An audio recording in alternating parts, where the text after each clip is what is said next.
ഈ വാർത്താ പകലിലെ പ്രധാന റിപ്പോർട്ടുകളുമായി വാർത്താമഴ ആരംഭിക്കുന്നു. ഞാൻ എസ് വിജയകുമാർ.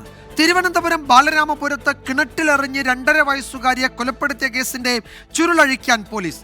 ദേവേന്ദുവിന്റെ അമ്മാവനായ പ്രതി ഹരികുമാറിനും മാതാവ് ശ്രീധുവിനും അടുപ്പമുള്ള പൂജാരി പ്രദീപിനെ കസ്റ്റഡിയിലെടുത്ത് ഇപ്പോൾ ചോദ്യം ചെയ്യുകയാണ്. അന്വേഷണത്തോട് പ്രതി ഹരികുമാർ സഹകരിക്കുന്നില്ല. ശ്രീധുവിനെ കുറ്റവിമുക്തിയാക്കിയിട്ടില്ല എന്ന് പോലീസ് വ്യക്തമാക്കി. കൊലപാതകം നടത്തിയത് താനെന്ന് കുട്ടിയുടെ അമ്മാവനായ ഹരികുമാർ സമ്മതിച്ചിട്ടുണ്ട്. എന്നാൽ കൊലപാതക കാരണത്തിലാണ് അവ്യക്തത. മറ്റാരെങ്കിലും കൊലപാതകത്തിൽ സഹായിച്ചിട്ടുണ്ടോ എന്നതും പരിശോധിക്കുകയാണ് പോലീസ്. കുഞ്ഞിന്റെ മാതാവിനും പ്രതിയായ ഹരികുമാറിനും അടുപ്പമുള്ള പൂജാരിയെ പോലീസ് കസ്റ്റഡിയിലെടുത്തു. കരിക്കകം സ്വദേശിയായ പ്രദീപ് പറയുന്ന നിർദ്ദേശങ്ങളായിരുന്നു ഇരുവരും കൂടുതലായി അനുസരിച്ചിരുന്നത്. ഇയാളുമായി ശ്രീധുവിന് സാമ്പത്തിക ഇടപാടുമുണ്ട്. ഇത് അന്വേഷണ പരിധിയിൽ വരും. എല്ലാവരും സംശയനിഴലിലാണെന്നും ആരെയും ഒഴിവാക്കിയിട്ടില്ലെന്നും റൂറൽ SP KS സുദർശൻ പറഞ്ഞു. ഇതുവരെയുള്ള നടത്തിയിട്ടുള്ള അന്വേഷണത്തിൽ ഈ നമ്മളിപ്പോൾ അറസ്റ്റ് ചെയ്തിട്ടുള്ള പ്രതിക്ക് ഇതിൽ പങ്കുള്ളതായിട്ട് നമുക്ക് മനസ്സിലായിട്ടുണ്ട്. അതിന്റെ അടിസ്ഥാനത്തിലാണ് പ്രതി അറസ്റ്റ് ചെയ്തിട്ടുള്ളത്. ബാക്കിയുള്ള കാര്യങ്ങൾ വിശദമായിട്ടുള്ള അന്വേഷണം നടന്നുകൊണ്ടിരിക്കുകയാണ്. കൂടുതൽ അന്വേഷണം നടന്നെങ്കിൽ മാത്രമാണ് പങ്കുള്ളതായിട്ടോ അല്ലെങ്കിൽ ഇല്ല എന്നുള്ളതോ നമുക്ക് പറയാൻ സാധിക്കും. മൊബൈൽ ഫോണെല്ലാം പരിശോധനയ്ക്ക് അയക്കും. കൊല്ലപ്പെട്ട ദേവേന്ദുവിന്റെ പിതാവ്, സഹോദരി, മുത്തച്ഛൻ, മുത്തശ്ശി തുടങ്ങിയവരെയും സ്റ്റേഷനിലെത്തിച്ച് മൊഴിയെടുക്കുകയാണ്. കൊലപാതകത്തിൽ ശ്രീധുവിന്റെ പങ്കന്വേഷിക്കണമെന്ന് ഭർത്താവ് ശ്രീജിത്ത് മൊഴി നൽകി. ഹരികുമാർ മുൻപും കുട്ടികളെ ഉപദ്രവിച്ചിരുന്നതായി ശ്രീധുവിന്റെ മൊഴിയുണ്ട്. ഇതിലും വ്യക്തത വരുത്തും. ശ്രീധുവും ഹരികുമാറും തമ്മിലുള്ള വാട്സാപ്പ് ചാറ്റുകൾ വീണ്ടെടുക്കാൻ ഫോൺ ശാസ്ത്രീയ പരിശോധനയ്ക്ക് അയക്കും. ഇന്ന് വൈകുന്നേരത്തോടെ പ്രതിയെ കോടതിയിൽ ഹാജരാക്കും. റിമാൻഡിന് ശേഷം കസ്റ്റഡിയിൽ വാങ്ങി തെളിവെടുപ്പ് ഉൾപ്പെടെ നടത്താനാണ് പോലീസ് ആലോചന. 24 തിരുവനന്തപുരം. 2.5 വയസ്സുകാരിയുടെ കൊലപാതകത്തിൽ ബാലരാമപുരം പോലീസ് സ്റ്റേഷനിൽ ചോദ്യം ചെയ്യൽ തുടരുകയാണ്.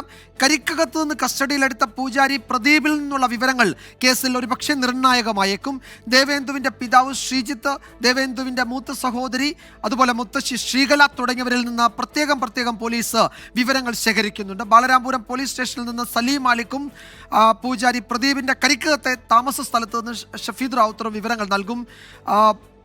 സലീമ, ഈ ചോദ്യം ചെയ്യൽ ഇന്നും തുടരുന്നു. ഇന്ന് നേരത്തെ പോലീസ് ഒരു വാർത്താ സമ്മേളനമൊക്കെ രാവിലെ തന്നെ വിളിച്ചേക്കും എന്ന് സൂചനയുണ്ടായിരുന്നു. പക്ഷേ അത് വൈകുന്നേരത്തേക്ക് മാറ്റി എന്നാണ് ഇപ്പോൾ ലഭിക്കുന്ന വിവരം. കൂടുതൽ അറസ്റ്റിൻ്റെ സാധ്യത. ഈ പ്രതിയെ എപ്പോഴായിരിക്കും കോടതിയിൽ ഹാജരാക്കുക? അയാളാണെങ്കിൽ എന്തു ചോദിക്കുമ്പോഴും നിങ്ങൾ അന്വേഷിച്ച് കണ്ടുപിടിക്കൂ എന്ന മറുപടി മാത്രമേ പറയുന്നുള്ളൂ എന്നാണ് കേൾക്കുന്നത്. എന്തൊക്കെയാണ് ഏറ്റവും പുതിയ വിവരങ്ങൾ?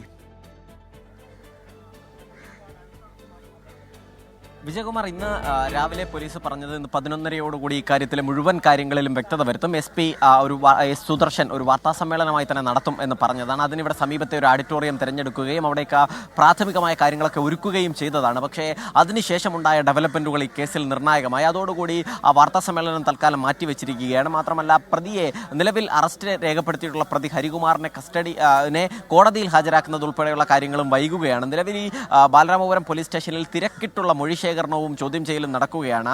ഈ ദേവേന്ദുവിൻ്റെ മാതാവിൻ്റെ കുടുംബം, പിതാവിൻ്റെ കുടുംബം, ഒപ്പം ദേവേന്ദുവിൻ്റെ മാതാവും ഈ പ്രതിയായ ഹരികുമാറിനും അടുത്ത ബന്ധമുള്ള പൂജാരി എന്നിവരാണ് ഇപ്പോൾ ഈ സ്റ്റേഷനിലുള്ളത്. ഈ സ്റ്റേഷനിലുള്ളതിൽ നിന്നും ഈ പൂജാരിയിൽ നിന്നും ചില നിർണായക വിവരങ്ങൾ. പൂജാരിയെ മാത്രമാണ് പോലീസ് കസ്റ്റഡിയിലെടുത്തു എന്ന് പറയാൻ കഴിയുന്നത്. ബാക്കി എല്ലാവരെയും പോലീസ് വിളിച്ചു വരുത്തി, ചോദ്യം ചെയ്യലിനായി വിളിച്ചു വരുത്തി എന്ന് മാത്രമാണുള്ളത്. അതിൽ ചില മൊഴികൾ ഇന്നലെ എടുത്തതിന് സമാനമായി ചില മൊഴികൾ കൂടി എടുക്കേണ്ടതുണ്ട്. അതിൻ്റെ പശ്ചാത്തലത്തിലാണ് അവരെ ഇവിടേക്ക് വിളിച്ചു വരുത്തിയത്. പ്രത്യേകിച്ചും ഇന്നലെ ശ്രീധു നൽകിയ മൊഴിയുണ്ട്. അതായത് ഈ 2 കുട്ടികളെയും ഹരികുമാർ ഇടയ്ക്കിടെ ഉപദ്രവിക്കുമായിരുന്നു, 2 കുട്ടികളെയും ഹരികുമാറിന് ഇഷ്ടമായിരുന്നില്ല എന്നുള്ളതൊക്കെയാണ് ശ്രീധുവിൻ്റെ മൊഴി. അത് സത്യമാണോ എന്നറിയാനായാണ് ഈ മൂത്ത സഹോദരിയെ കൂടി ഇവിടേക്ക് വിളിച്ചു വരുത്തിയിരിക്കുന്നത്.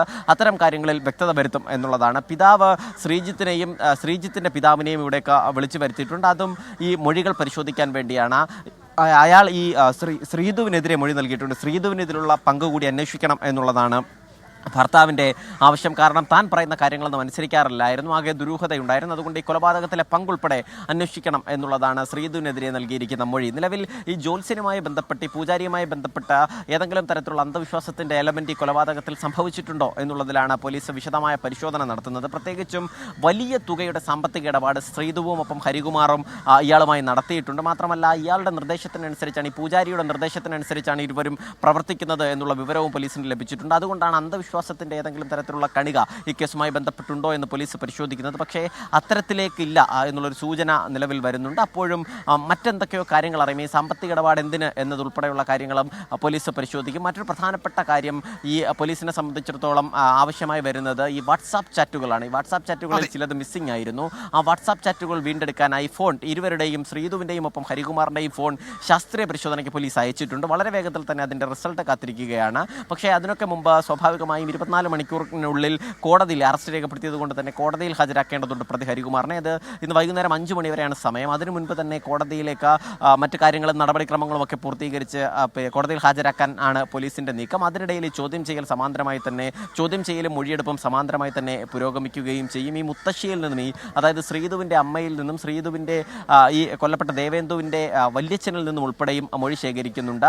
ഇതെല്ലാം ക്രോഡീകരിച്ചതിന് ശേഷം നിലവിൽ ഈ സ്റ്റേഷനിൽ വിവിധ സ്ഥലങ്ങളിലായി മാറ്റിയിരുത്തി ഓരോരുത്തരെയായി വീണ്ടും മൊഴി രേഖപ്പെടുത്തുകയാണ്. മൊഴികളെല്ലാം ക്രോഡീകരിച്ച് ഇന്നലെ തന്നെ ഈ കേസിലൊരു നിർണായകമായ ഇടപെടലുണ്ടായത്. ആദ്യഘട്ടത്തിൽ ഓരോരുത്തരെയും ഓരോ സ്ഥലത്ത് വെച്ച് മാറ്റിയിരുത്തി ചോദ്യം ചെയ്യുകയും അതിന് പിന്നാലെ ആ മൊഴികളെല്ലാം ക്രോഡീകരിച്ചതിന് ശേഷം രണ്ടാം ഘട്ട മൊഴിയെടുപ്പുണ്ടായിരുന്നു. ആ മൊഴിയെടുപ്പിലായിരുന്നു കാര്യങ്ങളിൽ ഒരു വ്യക്തത വന്നത്. സമാനമായ നിലയിലാണ് ഇന്നും പോലീസ് ഒരു നടപടികൾ സ്വീകരിക്കുന്നത്. ഇവിടെ എത്തിച്ച എല്ലാവരെയും ഓരോരുത്തരെയായി ചോദ്യം ചെയ്തു. അതിനുശേഷം അതിൽ നിന്നും ശരി സലിം, എന്തായാലും ഇന്ന് വൈകുന്നേരത്തോടെ ഈ കേസിൽ ഒരു ഉത്തരം നൽകാൻ പോലീസിന് കഴിയും എന്നാണ് സൂചന. അതിന്റെ ചുരുളഴിക്കാനുള്ള വലിയ ശ്രമം നടത്തുകയാണ്. ചോദ്യം ചെയ്യൽ പുരോഗമിക്കുന്നു. ഇപ്പോൾ പൂജാരി പ്രദീപ് അയാൾ കസ്റ്റഡിയിലാണ്. കരിക്കകത്തെ താമസ സ്ഥലത്ത് നിന്ന് ഷഫീദ് റാവുത്തർ വിശദാംശങ്ങൾ നൽകും.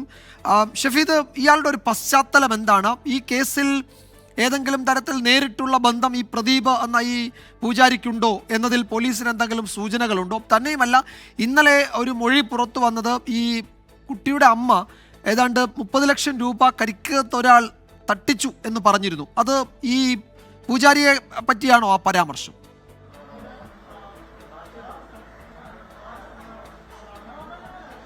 വിജയകുമാർ, ഈ വിഷയത്തിൽ പോലീസിന്റെ ഭാഗത്ത് നിന്ന് ഔദ്യോഗികമായി നമുക്കിപ്പോൾ ലഭിക്കുന്ന, അതായത് ഇയാളുടെ കസ്റ്റഡിയുമായി ബന്ധപ്പെട്ട് ലഭിക്കുന്ന ഒരു വിവരം എന്ന് പറയുന്നത് സാമ്പത്തിക അഭിവൃദ്ധി, കുട്ടിയുടെ ജനനം, അതായത് ഈ കൊല്ലപ്പെട്ട 2.5 വയസ്സുകാരുടെ ജനനം കാരണം ഈ കുടുംബത്തിന് തടസ്സപ്പെട്ടു എന്നുള്ള ഉപദേശത്തിന്റെ അടിസ്ഥാനത്തിൽ നടത്തിയ കൊലപാതകമാണോ ഇതെന്നുള്ളൊരു സംശയം പോലീസിന് ഉണ്ട്. അതിന്റെ പശ്ചാത്തലത്തിലാണ് ഇപ്പോൾ കരിക്കകം സ്വദേശിയായിട്ടുള്ള പ്രദീപിനെ പോലീസ് കസ്റ്റഡിയിലെടുത്ത് ചോദ്യം ചെയ്തു വരുന്നത്. ഞാനിപ്പോൾ നിൽക്കുന്നത് ഈ കരിക്കകത്തെ ഇയാളുടെ വീട്ടിലാണ്. ഈ വീട് കേന്ദ്രീകരിച്ച് ശ്രീധു ഇവിടേക്ക് എത്തിയിരുന്നു. ഈ കുട്ടിയുടെ അമ്മാവൻ, നിലവിൽ ഇപ്പോൾ ഈ കൊലപാതകം നടത്തിയെന്ന് പോലീസ് കരുതുന്ന കുട്ടിയുടെ അമ്മാവൻ, അയാളടക്കമുള്ള ആളുകൾ ഇവിടേക്ക് എത്തിയിരുന്നു. ശ്രീധു ഇവിടെ ചില മതപഠന ആവശ്യങ്ങൾക്ക് വേണ്ടി ഇവിടെ എത്തി ഈ ജ്യോതിഷമടക്കമുള്ള കാര്യങ്ങൾ പഠിച്ചു എന്നുള്ള വിവരം അത് പോലീസിന് ഔദ്യോഗികമായി തന്നെ ലഭിച്ചിട്ടുണ്ട് എന്നുള്ളതാണ് നമുക്ക് ലഭിക്കുന്ന വിവരം. ഇതാണ് ഈ പ്രദീപിന്റെ വീട് എന്ന് പറയപ്പെടുന്ന, അല്ലെങ്കിൽ ഈ പറയുന്ന ക്ഷേത്രം, ആ മൂകാംബിക മഠം എന്ന പേരിലാണ് കരിക്കകത്തെ ക്ഷേത്രം ഇയാൾ നടത്തി വന്നിരുന്നത്. ഇയാളുടെ പശ്ചാത്തലം വിജയകുമാർ ചോദിച്ചതുപോലെ പറയുകയാണെങ്കിൽ ഏതാണ്ട് 20-22 വർഷങ്ങൾക്ക് മുൻപ് ഇയാളുടെ ഒരു ഇതെന്ന് പറഞ്ഞാൽ ശംഖുമുഖം സ്വദേശിയാണ്. ഇയാൾ അവിടെ ഒരു സ്റ്റേഷനറി കട നടത്തി വരികയായിരുന്നു. ഈ സ്റ്റേഷനറി കട ആ ബിസിനസ് കഴിഞ്ഞതിന് ശേഷം ഇയാൾ പിന്നീട് മുട്ട കച്ചവടം അതിലേക്ക് പോയി. അതായത് ഈ വീടുകളിലേക്കൊക്കെ മുട്ട കൊണ്ടുവിൽക്കുന്ന ഒരു കച്ചവടം നടത്തി. അതിനുശേഷം ഇയാൾ കുറച്ചുനാൾ കാതികനായി പ്രവർത്തിച്ചു. ആ കാതിക വേഷവും അഴിച്ചു വെച്ചിട്ടാണ് അയാൾ സ്വാമിയായത് എന്നുള്ളതാണ് നിലവിൽ ഇപ്പോൾ ഈ അയൽക്കാരും അയൽവാസികളൊക്കെ നമ്മളോട് ഇതിനോടകം തന്നെ പങ്കുവച്ചിരിക്കുന്ന കാര്യം. അതിനുശേഷം കഴിഞ്ഞ 20 വർഷക്കാലമായി ഇയാൾ ഈ സ്വാമി എന്ന രീതിയിൽ തന്നെ പ്രവർത്തിക്കുകയായിരുന്നു. പുറത്തുനിന്നടക്കം ചില ആളുകൾ മന്ത്രവാദത്തിനടക്കം ഇവിടേക്ക് എത്തി എന്നുള്ള കാര്യവും നാട്ടുകാർ പറയുന്നുണ്ട്. അതിനൊക്കെ അപ്പുറത്തേക്ക് ഇയാൾ ഇപ്പോൾ താമസിക്കുന്ന ഈ സ്ഥലം എന്ന് പറഞ്ഞ ഇയാളുടെ ആദ്യ ഭാര്യയുടെ കുടുംബ വീടാണ്. അവിടെ പിന്നീട് ഇയാൾ ഈ പൂജ കർമ്മങ്ങൾക്കായി ഇത്തരം സ്ഥലങ്ങളൊക്കെ നിർമ്മിക്കുകയായിരുന്നു എന്നുള്ളതാണ് അയൽവാസികൾ പറയുന്ന കാര്യം. ഏതായാലും ഇയാളെ കേന്ദ്രീകരിച്ച ചില സംശയങ്ങൾ നാട്ടുകാർക്കുണ്ടായിരുന്നു. അതടക്കമുള്ള കാര്യങ്ങൾ അവർ ഓരോ സമയത്തും പരാതിയായിട്ടൊക്കെ ഉയർത്തിയിരുന്നു. പക്ഷെ അതൊന്നും ഫലം കണ്ടില്ല. പക്ഷേ ഇപ്പോൾ ഇങ്ങനൊരു സംഭവം ഉണ്ടായ പശ്ചാത്തലത്തിൽ നാട്ടുകാർ ആ പരാതിയൊക്കെ ആവർത്തിക്കുന്നുണ്ട്. മാത്രവുമല്ല, ഇവിടെ നിന്ന് അർദ്ധരാത്രിയിലടക്കം പൂജയുടെ ശബ്ദങ്ങൾ ഉൾപ്പെടെയുള്ള കാര്യങ്ങൾ, ചില അസ്വാഭാവികമായിട്ടുള്ള ശബ്ദങ്ങളൊക്കെ കേൾക്കാറുണ്ട് എന്നുള്ള കാര്യം കൂടി അയൽവാസികൾ ഇതുമായി ബന്ധപ്പെട്ട് പറയുന്നുണ്ട്. ഏതായാലും പ്രദീപിനെ കേന്ദ്രീകരിച്ചുകൊണ്ട് ഈ കൊലപാതകത്തിന്റെ മോട്ടീവ് എന്താണ് എന്നുള്ളത് കണ്ടെത്താനാണ് പോലീസിന്റെ ഇപ്പോഴത്തെ ചോദ്യം ചെയ്യൽ നെയ്യാറ്റിൻകരയിൽ പുരോഗമിക്കുന്നതിൽ ഏറ്റവും പ്രധാനപ്പെട്ട കാര്യം ഈ അമ്മാവൻ, അതല്ലെങ്കിൽ അമ്മ ശ്രീധു, ഇതിനകത്ത് മറ്റാർക്കെങ്കിലും പങ്കുണ്ടോ, ഒരു തേർഡ് പേഴ്സൺ ഇന്റർഫിയറൻസ് ഇക്കാര്യത്തിലുണ്ടോ എന്നുള്ള കാര്യം കണ്ടെത്താൻ കസ്റ്റഡിയിലുള്ള ഈ പ്രദീപിനെ വിശദമായി ചോദ്യം ചെയ്യണം. മാത്രമല്ല, ഏതെങ്കിലും തരത്തിൽ സാമ്പത്തിക അഭിവൃദ്ധി തടസ്സപ്പെട്ടു കുട്ടിയുടെ ജനനം കാരണം എന്നുള്ളതാണ് ഈ കൊലപാതകത്തിന്റെ മോട്ടീവെങ്കിൽ ഇത് മറ്റൊരു ഡയമെൻഷനിലേക്ക് കാര്യങ്ങൾ പോകും. അതടക്കമുള്ള കാര്യങ്ങൾ പോലീസ് പരിശോധിക്കുന്നുണ്ട്. മുൻപ് സലീം സൂചിപ്പിച്ചത് സൂചിപ്പിച്ചതുപോലെ തന്നെ ചില വാട്സ്ആപ്പ് ചാറ്റുകൾ കേന്ദ്രീകരിച്ച് പ്രദീപിന്റെ അടക്കം ചില വാട്സ്ആപ്പ് ചാറ്റുകൾ കേന്ദ്രീകരിച്ച് പോലീസിന്റെ അന്വേഷണം നടത്തുന്നുണ്ട്. മാത്രമല്ല ഈ പ്രദീപ് ഈ കുട്ടിയുടെ അമ്മ ശ്രീതുവുമായി ബന്ധമുള്ളയാളാണ്. അവർക്ക് സാമ്പത്തിക ഇടപാടുകൾ ഉണ്ടായിരുന്നു. മാത്രമല്ല ശ്രീതു ഇവിടുത്തെ ഈ സ്ഥലത്തെ നിത്യസന്ദർശകയായിരുന്നു എന്നടക്കമുള്ള വിവരങ്ങൾ പോലീസ് ഇപ്പോൾ കൺഫേം ചെയ്യുന്നുണ്ട്. പക്ഷേ ഈ ഡെത്തിലേക്ക് ഇയാളെ കണക്ട് ചെയ്യാനുള്ള എവിഡൻസ് കിട്ടിയിട്ടുണ്ടോ എന്നുള്ള കാര്യം നമുക്ക് ഇപ്പോഴും ഉറപ്പില്ല. കാരണം അത് പോലീസ് പിന്നീട് പറയേണ്ട കാര്യമാണ്. പക്ഷേ ആ ഒരു സൂചന, ആ സംശയത്തിന്റെ അടിസ്ഥാനത്തിലാണ് പോലീസിന്റെ ചോദ്യം ചെയ്യലും അന്വേഷണവും ഒക്കെ ഇപ്പോൾ നടന്നു വരുന്നത്. വിജയകുമാർ. യെസ്, ഷഫീദ്, ഒരു കാര്യം കൂടി. ഇപ്പോൾ ഈ കുഞ്ഞ് ജനിച്ച ശേഷം ഈ കുടുംബത്തിന് സാമ്പത്തിക ബാധ്യതയുണ്ടായി എങ്കിൽ അതിന്റെ അടിസ്ഥാനത്തിൽ ഈ മന്ത്രവാദി, ഈ പൂജാരി എന്തെങ്കിലും നിർദ്ദേശങ്ങൾ ആ കുടുംബത്തിന് നൽകിയോ? ആ കുടുംബത്തിന്റെ പ്രത്യേകിച്ച് ഈ ഈ കുട്ടിയുടെ അമ്മയുടെയും അമ്മാവന്റെയും ഒരു ആത്മീയ ഉപദേശകൻ എന്ന നിലയിലാണ് ഈ പൂജാരി അറിയപ്പെട്ടിരുന്നതെന്നാണ് കേൾക്കുന്നത്. ദേവിദാസൻ, ശംഖുമുഖം ദേവിദാസൻ എന്ന പേരിൽ അറിയപ്പെടുന്നു ഇയാളാണ് ഉപദേശങ്ങൾ നൽകുന്നത്, ആത്മീയ ഉപദേശങ്ങൾ നൽകുന്നത് എന്ന് പറയുന്നു. അങ്ങനെയാണെങ്കിൽ ഈ കുറ്റകൃത്യത്തിലടക്കം എന്തെങ്കിലും പങ്കുണ്ടോ എന്നതായിരിക്കും പോലീസിന്റെ ഈ ചോദ്യം ചെയ്യൽ. അതല്ലാതെ കേവലം സാമ്പത്തിക ഇടപാടുകളെ കുറിച്ച് മാത്രമായിരിക്കണമെന്നില്ല, അല്ലേ?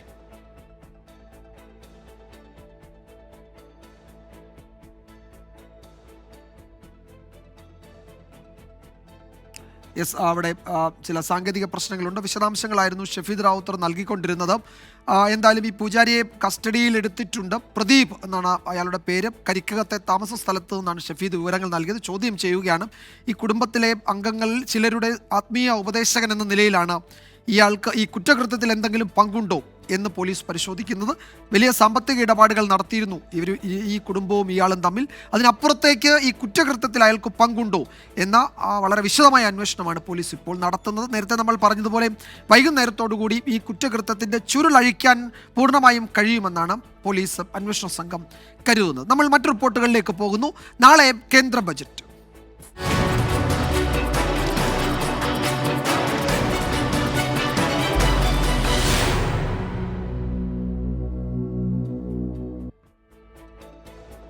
രാഷ്ട്രപതി ദ്രൗപദി മുർമുവിന്റെ നയപ്രഖ്യാപന പ്രസംഗത്തോടെ പാർലമെന്റിന്റെ ബജറ്റ് സമ്മേളനത്തിന് തുടക്കം. ഡൽഹി നിയമസഭാ തെരഞ്ഞെടുപ്പ് അടുത്തിരിക്കെ മധ്യവർഗത്തിന് ഊന്നൽ നൽകിയുള്ള ബജറ്റാകുമെന്ന സൂചനയാണ് രാഷ്ട്രപതിയുടെ നയപ്രഖ്യാപന പ്രസംഗം. മധ്യവർഗത്തിനുൾപ്പെടെ ലക്ഷ്മി ദേവിയുടെ അനുഗ്രഹം ഉണ്ടാകട്ടെ എന്ന് പ്രധാനമന്ത്രി നരേന്ദ്രമോദിയും പറഞ്ഞു.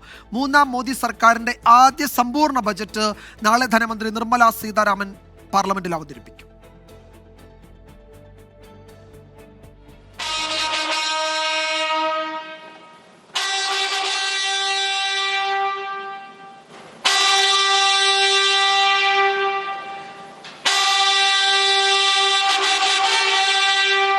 പാർലമെന്റ് ബജറ്റ് സമ്മേളനത്തിന് മുന്നോടിയായി ഇരുസഭകളെയും രാഷ്ട്രപതി ദ്രൗപദി മുർമു അഭിസംബോധന ചെയ്തു. രാജ്യം വികസന പാതയിലാണെന്നും മൂന്നിരട്ടി വേഗത്തിലാണ് സർക്കാർ പ്രവർത്തിക്കുന്നതെന്നും നയപ്രഖ്യാപന പ്രസംഗത്തിൽ രാഷ്ട്രപതി. കേന്ദ്ര സർക്കാർ നേട്ടങ്ങൾ നയപ്രഖ്യാപന പ്രസംഗത്തിൽ രാഷ്ട്രപതി എണ്ണിപ്പറഞ്ഞു. വളരെ വേഗത്തിൽ രാജ്യം മൂന്നാമത്തെ സമ്പദ് വ്യവസ്ഥയായി മാറും. ബുധനാഴ്ച ഡൽഹി നിയമസഭാ തെരഞ്ഞെടുപ്പ് അടുത്തിരിക്കെ മധ്യവർഗത്തെ ലക്ഷ്യമിട്ടുള്ള ബജറ്റായിരിക്കും നാളെ അവതരിപ്പിക്കുക എന്ന സൂചനയാണ് നയപ്രഖ്യാപന പ്രസംഗം. സർക്കാർ ഉദ്യോഗസ്ഥരുടെ ക്ഷേമത്തിന് പ്രാധാന്യം നൽകും.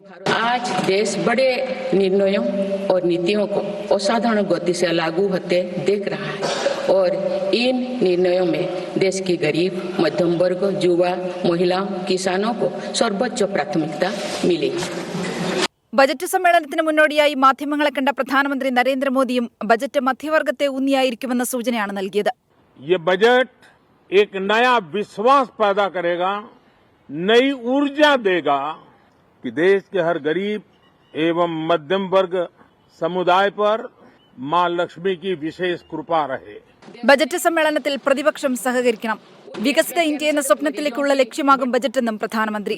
ലക്ഷ്മി സ്തുതി ശ്ലോകവുമായാണ് പ്രധാനമന്ത്രി മാധ്യമങ്ങളെ കണ്ടത്. സിദ്ധി ബുദ്ധി പ്രദേ ദേവി ഭുക്തി മുക്തി പ്രദായിനി मंत्रमूर्ते सदा देवी महालक्ष्मी नमोस्तुते. माँ लक्ष्मी हमें सिद्धि और विवेक देती है, समृद्धि और कल्याण भी देती है. 24 ഡൽഹി. ലോക്സഭയിലും രാജ്യസഭയിലും സാമ്പത്തിക സർവേ റിപ്പോർട്ട് ധനമന്ത്രി നിർമ്മല സീതാരാമൻ ഇപ്പോൾ വെച്ചിട്ടുണ്ട്. ലോക്സഭയും രാജ്യസഭയും ഇന്നത്തേക്ക് പിരിഞ്ഞു. അതിനു മുൻപ് മുൻ പ്രധാനമന്ത്രി ഡോക്ടർ മൻമോഹൻ സിംഗിന്റെയും അനുസ്മരണ യോഗവും ചേർന്നിരുന്നു. ഏറ്റവും പുതിയ വിവരങ്ങൾ വിനീത വി ജി നൽകും ഡൽഹിയിൽ നിന്ന്. വിനീത, എന്തൊക്കെയാണ് സാമ്പത്തിക സർവേയിൽ പറയുന്നത്? അതിന്റെ ഉള്ളടക്കം സംബന്ധിച്ച വിവരങ്ങൾ പുറത്തു വന്നിട്ടുണ്ടോ? ആഗോള സാമ്പത്തിക പ്രതിസന്ധി അത് ഇന്ത്യൻ സമ്പദ് വ്യവസ്ഥയെ എങ്ങനെ ബാധിക്കും, എങ്ങനെ ബാധിച്ചു എന്നതിന്റെ സൂചനകൾ ഒരു പക്ഷേ ഈ റിപ്പോർട്ടിൽ കാണുന്നല്ലോ. രൂപയുടെ മൂല്യശോഷണം ഉൾപ്പെടെ ചില പ്രശ്നങ്ങളുണ്ട്. അതിനെയൊക്കെ സംബന്ധിച്ചുള്ള പരാമർശങ്ങൾ ഉറപ്പായും അവലോകന റിപ്പോർട്ടിൽ കാണുമല്ലോ, അല്ലേ?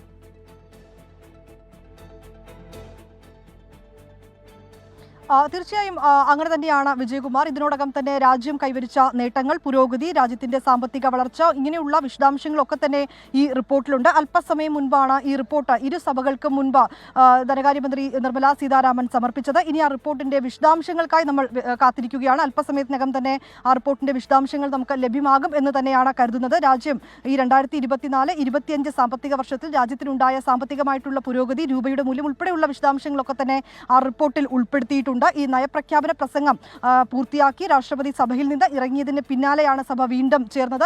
ഒപ്പം തന്നെ മുൻ പ്രധാനമന്ത്രി മൻമോഹൻ സിംഗ് അദ്ദേഹത്തിനായി ആദരം അർപ്പിക്കുന്നതിനായി പ്രത്യേകമൊരു യോഗം, അനുസ്മരണ യോഗവും ചേർന്നിട്ടുണ്ടായിരുന്നു. ആ യോഗത്തിൽ തന്നെ ഈ കുംഭമേളയിൽ ജീവൻ നഷ്ടമായവർക്ക് വേണ്ടി അനുശോചനവും അറിയിച്ചിട്ടുണ്ടായിരുന്നു. പിന്നാലെയാണ് ഈ ഇരു സഭകൾക്കും മുൻപിൽ നിർമ്മലാ സീതാരാമൻ ഈ റിപ്പോർട്ട് സമർപ്പിച്ചത്. അല്പസമയത്തിനകം തന്നെ ഈ റിപ്പോർട്ടിലെ വിശദാംശങ്ങൾ നമുക്ക് ലഭ്യമാകുമെന്ന് തന്നെയാണ് കരുതുന്നത്.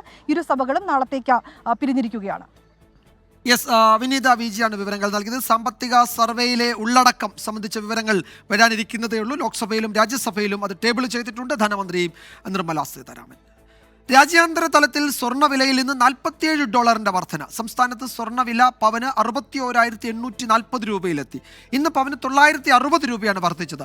കേന്ദ്ര ബജറ്റിൽ സ്വർണത്തിന്റെ ഇറക്കുമതി തീരുവ 8 മുതൽ 10% വരെ കൂട്ടുന്ന പക്ഷം ഗ്രാമിന് 8,000 രൂപയിലേക്ക് സ്വർണ്ണവില എത്തിയേക്കും. രാജ്യാന്തര തലത്തിൽ സ്വർണ്ണവില ഇന്ന് $47 ഉയർന്ന് ഔൺസിന് സർവകാല റെക്കോർഡായ 2,799.09 മെക്സിക്കോ, കാനഡ, ചൈന തുടങ്ങിയ രാജ്യങ്ങൾക്കുമേൽ കനത്ത ഇറക്കുമതി തീരുവ ചുമത്താനുള്ള അമേരിക്കൻ പ്രസിഡന്റ് ഡൊണാൾഡ് ട്രംപിന്റെ നീക്കമാണ് സുരക്ഷിത നിക്ഷേപമെന്ന നിലയിലേക്ക് സ്വർണം മാറാൻ കാരണം. അടിസ്ഥാന പലിശ നിരക്ക് കുറയ്ക്കാൻ അമേരിക്കൻ കേന്ദ്ര ബാങ്കായ ഫെഡറൽ റിസർവ് നിർബന്ധിതരാകുമെന്ന വാർത്തകളും ഡോളറിനെതിരെ രൂപയുടെ മൂല്യത്തിനുണ്ടായ ഇടിവും സ്വർണ്ണവില ഉയരുന്നതിനിടയാക്കി. സംസ്ഥാനത്ത് ആദ്യമായാണ് സ്വർണ്ണവില പവന് 61,000 രൂപ കടക്കുന്നത്. 960 രൂപ വർദ്ധിച്ച് സ്വർണ്ണവില പവന് 61,840 രൂപയിലെത്തി. ഗ്രാമിന് 7,730 രൂപയിലാണ് ഇന്ന് വ്യാപാരം. 24 കാരറ്റ് സ്വർണത്തിന്റെ വില 8,433 ഉയർന്നു. ഈ വർഷത്തെ ഏറ്റവും ഉയർന്ന നിരക്കാണിത്. ജനുവരി 1 സ്വർണ്ണവില പവന് 57,200 രൂപയായിരുന്നു. ഒരു മാസത്തിനുള്ളിൽ 4,640 രൂപ വർദ്ധിച്ചു. കഴിഞ്ഞ ബുധനാഴ്ചയാണ് ചരിത്രത്തിലാദ്യമായി സ്വർണ്ണവില 60,000 രൂപ കടന്നത്. നാളത്തെ കേന്ദ്ര ബജറ്റിൽ സ്വർണത്തിന്റെ ഇറക്കുമതി തീരുവ 8 മുതൽ 10% വരെ വർദ്ധിപ്പിക്കുമെന്ന സൂചനയുണ്ട്. GSTയും പണിക്കൂലിയും ഹോൾമാർക്ക് ഫീസും കൂടിയാകുമ്പോൾ ഒരു പവൻ സ്വർണം വാങ്ങാൻ 70,000 രൂപയോളം നൽകേണ്ടിവരും. Research desk 24. മുൻവർഷങ്ങളിൽ കാര്യമായ പരിഗണന ലഭിച്ചില്ലെങ്കിലും വീണ്ടും കേന്ദ്ര ബജറ്റിൽ പ്രതീക്ഷ അർപ്പിക്കുകയാണ് കേരളത്തിലെ റബ്ബർ കർഷകർ. വില സ്ഥിരതയും സബ്സിഡിയും ആവശ്യപ്പെടുന്ന കർഷകർ ഇറക്കുമതി നിയന്ത്രിക്കാനുള്ള നടപടികളും കേന്ദ്രത്തിൽ നിന്ന് പ്രതീക്ഷിക്കുന്നുണ്ട്. റബ്ബറിന്റെ പ്രധാന ഉൽപാദന മേഖലയായ കേരളത്തിലെ കർഷകർ കഴിഞ്ഞ കുറേ നാളുകളായി വറുതിയിലൂടെയാണ് കടന്നു പോകുന്നത്. വിലസ്ഥിരതയില്ലാത്തതും വർദ്ധിച്ചു വരുന്ന ഉൽപാദന ചെലവുമാണ് കർഷകരെ പ്രതിസന്ധിയിലാക്കുന്നത്. എന്നാൽ കഴിഞ്ഞ കേന്ദ്ര ബജറ്റിലടക്കം യാതൊരു പരിഗണനയും ഇവർക്ക് ലഭിച്ചില്ല. സബ്സിഡികൾ പോലും കുറഞ്ഞതോടെ പലരും കൃഷി ഉപേക്ഷിച്ചു. ഇത്തവണയെങ്കിലും കേന്ദ്ര സർക്കാർ കണ്ണു തുറക്കുമോ എന്നാണ് ഇവർ ചോദിക്കുന്നത്. റെയിൻ ഗാർഡിങ്ങിൻ്റെ സബ്സിഡി വളരെ കുറവാണ് കേന്ദ്ര സർക്കാർ തരുന്നത്. കഴിഞ്ഞ കൊല്ലം കൊടുത്ത അപേക്ഷ പോലും ഇപ്പം ഇത്ര നാളായിട്ട് പോലും പാസ്സാക്കി കിട്ടിയിട്ടില്ല. അതിന് റബ്ബർ ബോർഡുകാർ പറയുന്ന കാരണം ഒന്ന്, അവരുടെ ജോലിക്കാരുടെ എണ്ണം വളരെ കുറവാണ്. അതുകൊണ്ട് അവർക്കതെല്ലാം ഫോർവേഡ് ചെയ്ത് പുട്ടപ്പ് ചെയ്ത് പാസ്സാക്കി വിടാൻ താമസം വരുന്നുണ്ട്. അതുകൊണ്ട് പൈസ കിട്ടുന്നില്ല. പിന്നെ വില കയറി ഇറങ്ങി നിൽക്കുന്നു. ഒരു സ്ഥിരമായ ഒരു വില കിട്ടിയാൽ മാത്രമേ റബ്ബർ കർഷകരെ സംബന്ധിച്ച് ഇത് മുന്നോട്ട് പോകാൻ പറ്റത്തുള്ളൂ. കഴിഞ്ഞ ബജറ്റിൽ റബ്ബർ ബോർഡിന്റെ പ്രവർത്തനങ്ങൾക്ക് മാത്രമാണ് തുക വകയിരുത്തിയത്. ഇത് കർഷകരിലേക്ക് എത്തിയില്ലെന്നാണ് ഇവർ പറയുന്നത്. ഇറക്കുമതി നിയന്ത്രിക്കാനുള്ള നടപടികളടക്കം സ്വീകരിച്ച് റബ്ബർ മേഖലയെ താങ്ങി നിർത്താനുള്ള പ്രഖ്യാപനങ്ങളാണ് പ്രതീക്ഷിക്കുന്നത്. റബ്ബർ മേഖലയിലെ ഇപ്പോൾ ഏറ്റവും വലിയ പ്രതിസന്ധി കോമ്പൗണ്ട് റബ്ബറിന്റെ ഇറക്കുമതിയാണ്.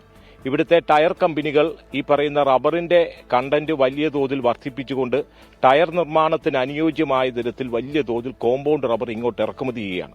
ഈ ബഡ്ജറ്റിൽ ഇതിന്റെ ഇറക്കുമതി ചുങ്കം വർദ്ധിപ്പിക്കാൻ ആവശ്യമായ ഒരു നടപടി കേന്ദ്ര സർക്കാർ എടുക്കും എന്നുള്ള ഒരു വലിയ പ്രതീക്ഷയുണ്ട്. റബ്ബർ ആക്ട് അടക്കമുള്ള വിഷയങ്ങളിലും കേന്ദ്ര സർക്കാർ എന്ത് നിലപാട് സ്വീകരിക്കുമെന്നും കർഷകർ ഉറ്റുനോക്കുന്നുണ്ട്. വർഷാവർഷങ്ങളിൽ വരുന്ന ബജറ്റിനു മുൻപേ തന്നെ കർഷകർ അവരുടെ ആശങ്കകൾ സർക്കാരിന് മുന്നിൽ വയ്ക്കാറുണ്ട്. പക്ഷേ യാതൊരു പരിഗണനയും ഇന്നേ വരെ ലഭിച്ചിട്ടില്ല. ആശങ്കകൾ നിലനിൽക്കുമ്പോഴും ഈ ബജറ്റിനെയും കർഷകർ പ്രതീക്ഷയോടെയാണ് നോക്കിക്കാണുന്നത്. കോട്ടയത്ത് നിന്ന് അദീഷിനൊപ്പം ടോബി ജോൺസൺ, 24.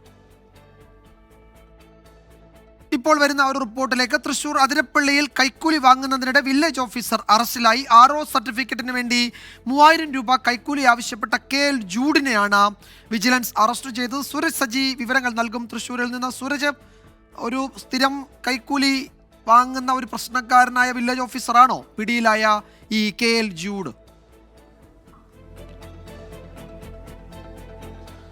വിജയകുമാർ, തീർച്ചയായും. അതായത് ഇദ്ദേഹത്തെക്കുറിച്ച് കുറച്ച് പരാതികൾ വിജിലൻസിന് ലഭിച്ചിരുന്നു. ഈ പരാതികളുടെ അടിസ്ഥാനത്തിലാണ് വിജിലൻസ് ഇത് സംബന്ധിച്ച് ഒരു ഓപ്പറേഷനിലേക്ക് കടക്കുന്നത്. ROR സർട്ടിഫിക്കറ്റിന് വേണ്ടിയാണ് അതിരപ്പള്ളിയിലെ വില്ലേജ് ഓഫീസർ 3000 രൂപ കൈക്കൂലി ആവശ്യപ്പെടുന്നത്. ഈ വിവരം പരാതിക്കാരൻ വിജിലൻസിന് കൈമാറുന്നു. അങ്ങനെ വിജിലൻസ് സംഘം ഈ രഹസ്യമായി ഇങ്ങോട്ടേക്ക് എത്തുന്നു. വിജിലൻസ് സംഘം മാറി നിന്നുകൊണ്ട് ഈ പരാതിക്കാരനെ പണം നൽകുന്നു. പണം നൽകി ഈ പണം വില്ലേജ് ഓഫീസർ വാങ്ങിയതോടുകൂടിയാണ് വിജിലൻസ് സംഘം ഇങ്ങോട്ടേക്ക് എത്തുന്നത്. വിജിലൻസ് സംഘം ഈ വില്ലേജ് ഓഫീസിനകത്തേക്ക് എത്തുന്നത്. പക്ഷേ വിജിലൻസ് സംഘത്തെ കണ്ട ഉടനെ ഈ 3000 രൂപ ഈ സോക്സിനടിയിൽ ഒളിപ്പിക്കാൻ ശ്രമിച്ചു. കാലിലെ സോക്സിനിടയിലേക്ക് ഈ 3000 രൂപ തിരുകുകയായിരുന്നു. പിന്നീട് ഈ സോക്സിൽ നിന്ന് തന്നെയാണ് ഈ വിജിലൻസ് സംഘം ഈ വില്ലേജ് ഓഫീസറുടെ കയ്യിൽ നിന്ന് പണം റിക്കവർ ചെയ്യുന്നത്. ഇപ്പോൾ അതിന്റെ ഈ പരിശോധനകളെല്ലാം തന്നെ പൂർത്തിയായി വരികയാണ്. അപ്പോൾ അതുകൊണ്ട് തന്നെ ഇപ്പോൾ ഈ പ്രതിയിൽ നിന്ന് ആ പണം പിടിച്ചെടുത്ത പണത്തിന്റെ അടക്കം പരിശോധനകൾ നടത്തുന്നു. അതിന്റെ രേഖകളെല്ലാം തന്നെ ഇതാ പൂർത്തിയായി വരുന്നു. നേരത്തെ ലഭിച്ച ഈ വിവരത്തിന്റെ അടിസ്ഥാനത്തിലാണ് ഇപ്പോൾ ഇത്തരത്തിലൊരു നീക്കത്തിലേക്ക് തൃശൂർ വിജിലൻസ് യൂണിറ്റ് കടന്നത് എന്നുള്ളതാണ് നമുക്ക് ലഭിക്കുന്നത്. എന്തായാലും 3000 രൂപയാണ് ROR സർട്ടിഫിക്കറ്റിന് വേണ്ടി ഈ പരാതിക്കാരനിൽ നിന്ന് വില്ലേജ് ഓഫീസർ ആവശ്യപ്പെട്ടത്. അങ്ങനെ വിജിലൻസിന്റെ സാന്നിധ്യത്തിൽ ഈ പണം കൈമാറുന്നു. അങ്ങനെ വില്ലേജ് ഓഫീസർ കെണിയിലാകുന്നു. ഇതിൽ ഏറ്റവും പ്രധാനപ്പെട്ട കാര്യമായി വിജിലൻസ് ചൂണ്ടിക്കാണിക്കുന്നത്, അതായത് ഈ അവസാന നിമിഷം പോലും ഈ രക്ഷപ്പെടുന്നതിനുള്ള ഒരു ശ്രമം അത് പ്രതി നടത്തി. ഈ സോക്സിനടിയിലേക്ക് ഈ 3000 രൂപ ഒളിപ്പിച്ച് വിജിലൻസിനെ കണ്ട വഴി ഒളിപ്പിച്ച് രക്ഷപ്പെടാനുള്ള അവസാനവട്ട ശ്രമം നടത്തി. പക്ഷേ അതും വിജിലൻസ് പൊളിച്ചു. ഈ സോക്സിനടിയിൽ നിന്നാണ് 3000 രൂപ കണ്ടെടുത്തത്. ഇപ്പോൾ അതിന്റെ നടപടിക്രമങ്ങളെല്ലാം തന്നെ പൂർത്തിയായി വരികയാണ്. ഇവിടെ അതിന്റെ നടപടിക്രമങ്ങൾ പൂർത്തിയാകുന്നുണ്ട്. ആ സമയത്ത് നമ്മളിപ്പോൾ ആ ദൃശ്യങ്ങൾ കാണിച്ചാൽ സ്വാഭാവികമായും അത് ഈ കേസിന് തിരിച്ചടിയാകും എന്നുള്ളതാണ് വിജിലൻസ് പറഞ്ഞത്. അതുകൊണ്ടാണ് നമ്മൾ ആ ദൃശ്യത്തിലേക്ക് പോകാത്തത്. എന്തായാലും നിലവിൽ വില്ലേജ് ഓഫീസർ വിജിലൻസിന്റെ കസ്റ്റഡിയിലാണുള്ളത്. ശരി സൂരജ്, എന്തായാലും എന്താണ് കൈക്കൂലിയായി വാങ്ങിയ 3000 രൂപ സോക്സിനടിയിൽ തിരികെ രക്ഷപ്പെടാൻ അദ്ദേഹം ശ്രമിച്ചെങ്കിലും അത് കൈയോടെ പിടികൂടിയിട്ടുണ്ട്. അതിന്റെ നടപടിക്രമങ്ങൾ അവിടെ പുരോഗമിക്കുകയാണ്. സുരേഷ് സജിയാണ് തൃശ്ശൂരിൽ നിന്ന് വിവരങ്ങൾ നൽകിയത്. എറണാകുളം പെരുമ്പാവൂരിനടുത്തെ പാരിയത്തുകാവിൽ കുടിയൊഴിപ്പിക്കലിനെതിരെ വലിയ പ്രതിഷേധമാണ്. നോട്ടീസ് നൽകാതെ കുടുംബങ്ങളെ ഒഴിപ്പിക്കുന്ന നടപടി അംഗീകരിക്കില്ലെന്ന് PV ശ്രീനിജൻ MLA ഉൾപ്പെടെയുള്ളവർ നിലപാടെടുത്തു. പ്രതിഷേധത്തെ തുടർന്ന് അഡ്വക്കേറ്റ് കമ്മീഷൻ അവിടെ നിന്ന് മടങ്ങി. നിതിൻ അംബുജൻ വിവരങ്ങൾ നൽകും പാരിയത്തുകാവിൽ നിന്ന്. നിതിൻ, പ്രതിഷേധം ഇപ്പോൾ അവസാനിച്ചോ? ഈ അഡ്വക്കേറ്റ് കമ്മീഷൻ എന്തു പറഞ്ഞാണ് മടങ്ങിയത്? അവർക്ക് ഇനിയിപ്പോൾ റിപ്പോർട്ട് നൽകുകയും ഉൾപ്പെടെയുള്ള കാര്യങ്ങൾ വേണമല്ലോ. അപ്പോഴെന്താണ് ഇനിയുള്ള നടപടികൾ, നീക്കങ്ങൾ?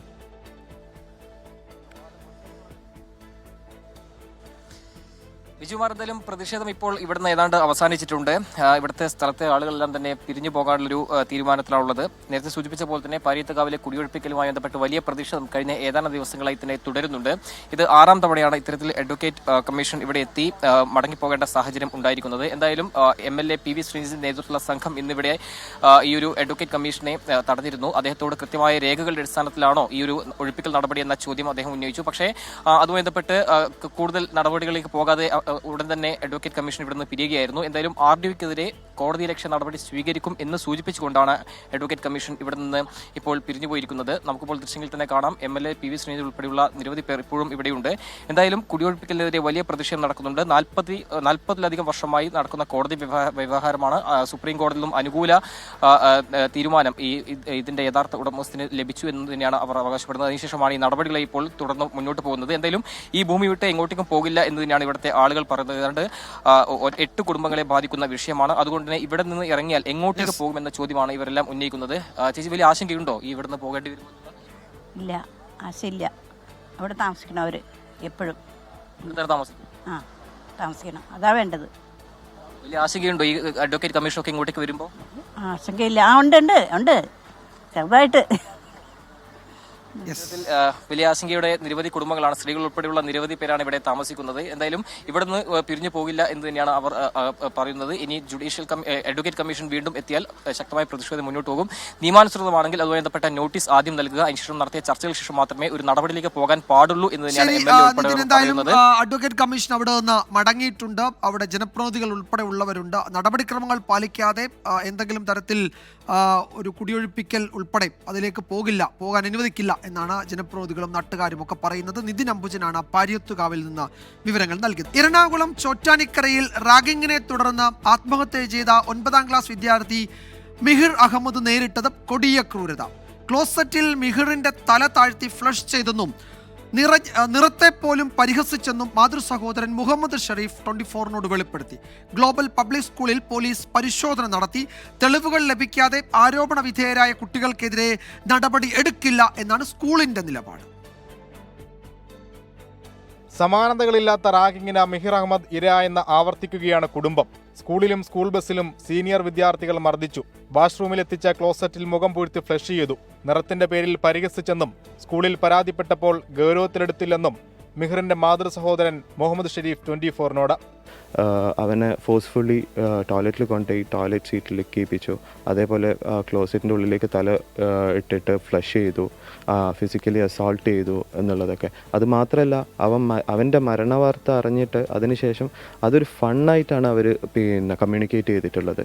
അതായത് അവൻ്റെ മരണവാർത്ത അവൻ്റെ സ്കിൻ ടോണിനെ പോലും അവർ മെൻഷൻ ചെയ്തിട്ടുണ്ട്. അതിൽ ഇങ്ങനൊരു ഇൻസിഡൻറ്റ് നമ്മളെ മോനുണ്ടായി, അവൻ പോയി. ഇങ്ങനൊരു ഇൻസിഡൻറ്റ് വേറൊരു കുട്ടിക്ക് ഉണ്ടായിക്കൂടാ, ഇനി അങ്ങോട്ട് ഉണ്ടായിക്കൂടാ. അത് നമ്മൾ ഉറപ്പുവരുത്തണം. അതിനു വേണ്ടിയിട്ടാണ് നമ്മൾ ഫൈറ്റ് ചെയ്യുന്നത്. ആരോപണങ്ങൾ ഗ്ലോബൽ സ്കൂൾ അധികൃതർ നിഷേധിച്ചു. കുടുംബം സ്കൂളിൽ പരാതി നൽകിയിട്ടില്ല. റാഗിംഗ് നടന്നതായി അറിവില്ല. പോലീസ് അന്വേഷണത്തോട് സഹകരിക്കുമെന്നും സ്കൂൾ മാനേജ്മെന്റ് വാർത്താക്കുറിപ്പിൽ വ്യക്തമാക്കി. പോലീസ് മേധാവിക്ക് മാതാവ് നൽകിയ പരാതിയിൽ തൃക്കാക്കര ACP അന്വേഷണം ആരംഭിച്ചു. ജുവനൈൽ ജസ്റ്റിസ് ആക്ട് പ്രകാരം ആരോപണ വിധേയരായ വിദ്യാർത്ഥികളുടെ മൊഴി പോലീസ് രേഖപ്പെടുത്തും. 24 കൊച്ചി. എം മെഹബൂബ് CPIM കോഴിക്കോട് ജില്ലാ സെക്രട്ടറി. 3 ടേം പൂർത്തിയാക്കിയതിനെ തുടർന്നാണ് P മോഹനൻ ജില്ലാ സെക്രട്ടറി സ്ഥാനം ഒഴിഞ്ഞത്. 47 അംഗ ജില്ലാ കമ്മിറ്റിയെ സമ്മേളനം തെരഞ്ഞെടുത്തു. 3 ടേം പൂർത്തിയാക്കിയ P മോഹനൻ സ്ഥാനം ഒഴിഞ്ഞതോടെയാണ് പുതിയ ജില്ലാ സെക്രട്ടറിയായി M മെഹബൂബിനെ തെരഞ്ഞെടുത്തത്.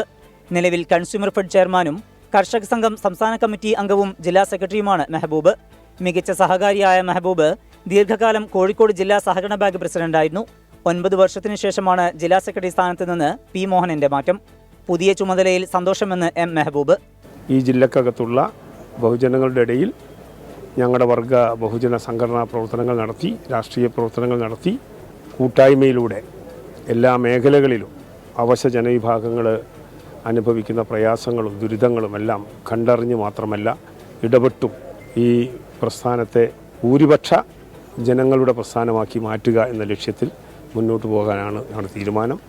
6 വനിതകൾ ഉൾപ്പെടുന്ന 47 അംഗ ജില്ലാ കമ്മിറ്റിയെയും 38 അംഗ സംസ്ഥാന സമ്മേളന പ്രതിനിധികളെയും സമ്മേളനം തെരഞ്ഞെടുത്തു. ജില്ലാ കമ്മിറ്റിയിൽ 13 പേർ പുതുമുഖങ്ങളാണ്. വടകരയിൽ നിന്ന് മുനീഫ് തിരൂരിനൊപ്പം സമീർ സി മുഹമ്മദ്, 24. ഇപ്പോൾ വരുന്ന മറ്റൊരു റിപ്പോർട്ടിലേക്ക്. പത്തനംതിട്ട കലഞ്ഞൂരിൽ കിണറ്റിൽ കാട്ടുപന്നി വീണിട്ട് 1.5 മാസമാകുന്നു. ജീവനുള്ള കാട്ടുപന്നിയെ വെടിവെക്കാൻ ആളില്ല എന്നാണ് പഞ്ചായത്ത് അധികൃതർ പറയുന്നത്. ജീവനുള്ളതായതിനാൽ ഞങ്ങൾക്കൊന്നും ചെയ്യാൻ കഴിയില്ല എന്ന് വനം വകുപ്പും കൈമലർത്തുന്നു. ഇതോടെ നാട്ടുകാർ പൊറുതിമുട്ടിയിരിക്കുകയാണ്. ശ്രീജിത്ത് ശ്രീകുമാരൻ ആ സംഭവ സ്ഥലത്ത് നിന്നുണ്ട്. കലഞ്ഞൂരിൽ നിന്ന് വിവരങ്ങൾ നൽകും. ശ്രീജിത്ത്, ഇതിനൊരു പോംവഴി എന്താണ്? ഇത്രയും ദിവസമായി കാട്ടുപന്നി ഒരു കിണറ്റിൽ വീണ് കിടക്കുന്നു, അതിനെ പുറത്തെടുക്കാൻ കഴിയുന്നില്ല. സാങ്കേതികത്വം പറഞ്ഞ് വനം വകുപ്പും പഞ്ചായത്തും ഒക്കെ കൈ ഒഴിയുകയാണ്. ഇനി എന്ത് ചെയ്യും ശ്രീജിത്ത്? എന്താണ് നാട്ടുകാർക്ക് പറയാനുള്ളത്?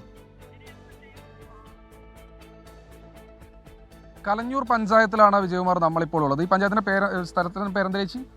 അതിരിങ്കലാണുള്ളത്. ആ ദൃശ്യങ്ങളാണ്, കാട്ടുപന്നിയുടെ ദൃശ്യങ്ങളാണ് ക്യാമറാമാൻ പകർത്തിക്കൊണ്ടിരിക്കുന്നത്. അതിനകത്ത്, കിണറ്റിനകത്ത് കാട്ടുപന്നി ഉണ്ട്. അതിപ്പോൾ ഭക്ഷണം കഴിക്കുകയാണ്. എന്തായാലും ഈ ഒരു കിണർ കുറേ കാലമായിട്ട് ഉപയോഗശൂന്യമായി കിടക്കുന്ന ഒരു കിണറാണ്. ഇതിൽ ഏതാണ്ട് കഴിഞ്ഞ മാസം 21-നാണ് ഇത്തരത്തിൽ കാട്ടുപന്നി ഇതിൽ പെട്ടത്. പിന്നീട് വലിയ ശബ്ദം കേട്ട് നാട്ടുകാരാണ് തിരിച്ചറിഞ്ഞത്. പിന്നെ നാട്ടുകാർ തന്നെ, ഇത് ജീവനുള്ളതായതുകൊണ്ട് നാട്ടുകാർ തന്നെ ചില ഭക്ഷണങ്ങളൊക്കെ ഇതിന് ഇട്ടുകൊടുത്തു. അവർക്കാർക്കും കൊല്ലാൻ മനസ്സ് വന്നില്ല. അല്ലെങ്കിൽ പഞ്ചായത്തിന് അപ്പോൾ തന്നെ വിവരം അറിയിച്ചു. പഞ്ചായത്തിൽ ഒരു ഷൂട്ടർ ഇല്ല എന്നാണ് പറയുന്നത്. നമുക്ക് ഇത് ഇവിടെ ഉള്ള ഒരു ചേച്ചിയോട് നമുക്ക് ചോദിക്കേണ്ടതുണ്ട്. ചേച്ചി, എന്താണ് ഇത്, എപ്പോഴാണ് പെട്ടത്? ഇത് 1.5 മാസമായിട്ട് ഇപ്പോൾ ഇതിനകത്ത് കിടക്കുക. വീണപ്പോൾ തന്നെ പഞ്ചായത്ത് പ്രസിഡന്റിനെ അറിയിച്ചു, കളക്ടറെയും വിളിച്ച് നേരിട്ട് അറിയിച്ചിട്ടുണ്ട്. അപ്പോൾ കളക്ടർ പറഞ്ഞതിനെ കൊല്ലാനുള്ള ഉത്തരവിടാമെന്നാണ് പറഞ്ഞ്. അപ്പോൾ പഞ്ചായത്താണ് ശരിക്കും നിയമ നടപടി എടുക്കേണ്ടത്. അവർ പറയുന്ന റെസ്ക്യൂ ടീമിനെ എല്ലാ ഡിപ്പാർട്ട്മെൻറ്റിലും അറിയിച്ചതാണ്. പഞ്ചായത്ത് പറഞ്ഞ ഷൂട്ടർമാരില്ല എന്നാണ് പറയുന്നത്. അന്ന് തൊട്ട് ഞങ്ങൾ ആഹാരം കൊടുക്കുന്നുണ്ട്. അതിന് ഒരു ശാരീരിക പ്രശ്നങ്ങളൊന്നും അതിനില്ല. പുലിയെ പോലും രക്ഷിച്ച് കൊണ്ടുപോകുന്ന നമ്മുടെ ഈ നാട്ടിലെ ഇങ്ങനൊരു ജീവിയെ രക്ഷപ്പെടുത്തി വിടാവുന്നതല്ല.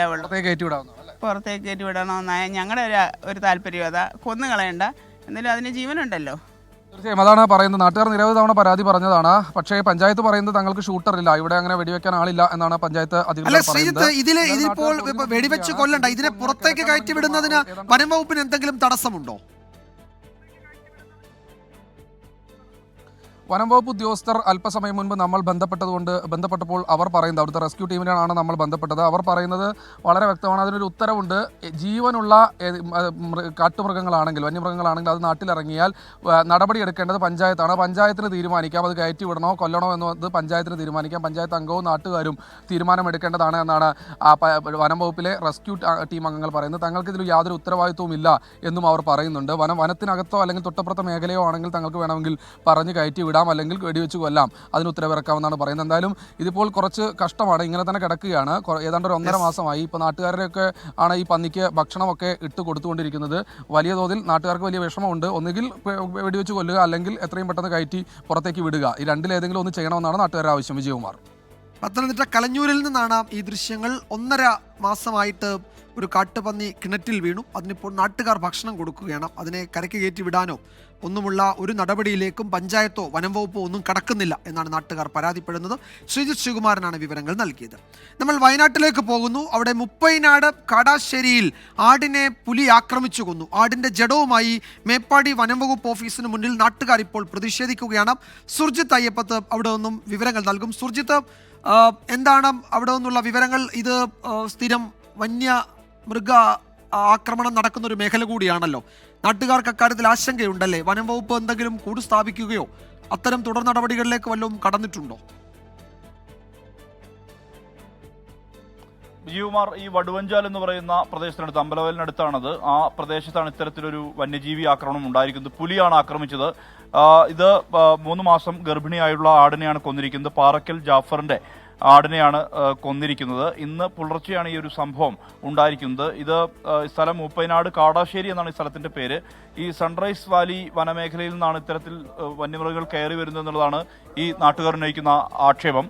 ഇവർ ഇപ്പോൾ പ്രതിഷേധവുമായി ആടിന്റെ ജഡമടക്കം വെച്ചുകൊണ്ട് ഈ റേഞ്ച് ഓഫീസിന് മുന്നിൽ നിന്ന് പ്രതിഷേധിക്കുന്ന ഒരു സ്ഥിതിയാണ് ഉള്ളത്. നമുക്ക് അവരിലേക്ക് തന്നെ പോകാം. എന്താണ്, എപ്പോഴാണ് സംഭവിച്ചത്? വീട്ടിലൊരു പുലി പുലച്ചക്കാണ് സംഭവിച്ചത്. ഭാര്യ സൗണ്ട് കേട്ടിനെ വിളിച്ചു. അപ്പോൾ ഞാൻ എണീച്ച് നോക്കിയപ്പോഴത്തേന് ആടിനെ വലിച്ചു പോയി. അപ്പോൾ ഞാൻ അടുത്തുള്ള ആളെ വിളിച്ച് പിന്നെ ഇങ്ങനെ ഞങ്ങൾ വന്ന് നോക്കുമ്പോൾ പുലി തൂക്കിയിട്ട് പോയതാ, പാടും ഇതെല്ലാം. നേരത്തെ 5-6 മാസം മുന്നേ ഒരു കോഴിക്കോട്ടില് കൊൽക്കളത്തിൽ അംസ എന്ന് പറഞ്ഞ ഒരാളുടെ വീട്ടില് പുലി കയറിയിട്ട് കോഴിക്കോട്ടിൽ അകപ്പെട്ടു. അവിടുന്ന് മയക്കുമരുന്ന് വെടിവെച്ചിട്ടാണ് പുലിനെ പിടിച്ചത്. അതിനുശേഷം വേറെ തൊട്ടടുത്ത വീട്ടിൽ തന്നെ വേറൊരു പുലി കയറി. അതിനുശേഷം ഞങ്ങൾ നിരന്തരമായിട്ട് ഈ ഹൈവേയിൽ നിന്ന് ഒരു കാടാശ്ശേരി പ്രദേശത്തേക്ക് സൺറൈസ് വാലിയിലെ അടുത്തേക്ക് പോകണമെങ്കിൽ ഒരു 4 കിലോമീറ്റർ നടന്നു പോകണം. ചുറ്റും കാപ്പിത്തോട്ടമായിട്ട് ഒരു റോഡിന് ഇരുവശവും കാപ്പിത്തോട്ടമാണ്. അങ്ങ് കാടാശ്ശേരി പ്രദേശം എത്തണമെങ്കിൽ അവിടെ മാത്രമേ ആൾതാമസമുള്ളൂ. അവിടെ നിരന്തരം ഈ റോട്ടിൽ പുലിയും ആനയും നിരന്തരമായിട്ട് വന്നുകൊണ്ടിരിക്കുന്നതാണ്. ഇപ്പം മിനിഞ്ഞാന്ന് രാത്രി ഞങ്ങൾ ഒരു പുലർച്ചയ്ക്ക് 2 മണിയാകുമ്പോൾ 2 പുലികൾ എൻ്റെ വീടിൻ്റെ അടുത്ത് വന്ന് ഞങ്ങൾ പടക്കം പൊട്ടിച്ച് ഓടിക്കുകയാണ് ചെയ്തിട്ടുള്ളത്. ഇപ്പോൾ ഉന്നയിക്കുന്ന ആവശ്യം ഇതിന് മതിയായ നഷ്ടപരിഹാരം തരിക.